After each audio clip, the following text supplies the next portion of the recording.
This is Gold Reels, American Archives. Well, we were excited about knowing we were going to a new base and a little bit tense, not knowing what was up ahead.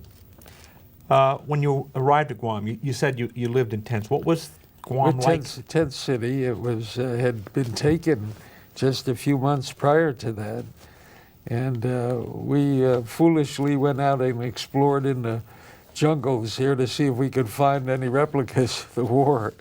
We did find a couple of Japanese flags that were in a cave, but No one found any Japanese stay-behind soldiers? No, but we learned later on that there were some Japanese who were in the caves until after the war. They didn't know the war had ended. Yeah.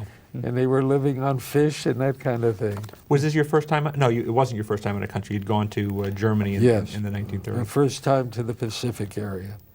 Now, were you there for the Great Flood of 30 January 1945? Supposedly, I saw some pictures of that the tent city almost got flooded out. We had tremendous rains, like a monsoon rain.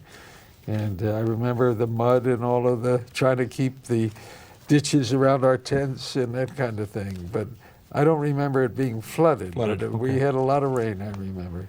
Now, General LeMay says the Navy lived better. Was that your impression? Now, I'm an infantry. I was in the infantry, so our impression of living in tents. But did the Navy live better? Well, we used to go down to Agana when we had a couple hours off. That's down at the southern tip of Guam. And they lived pretty good. Of course, they lived on ships, and our guys would go down once in a while and try to do some trading for some beer and some goodies from the ships. Yeah, they said they actually had, the Navy had a whiskey and beer ration for the sailors. You didn't have that? No. Well, when we would come back from a flight to get debriefed, we always had, the first thing we got was a shot to relieve the tension, and then we would get a steak dinner, and then they would debrief us to put us in a better mood. Real stories, real voices.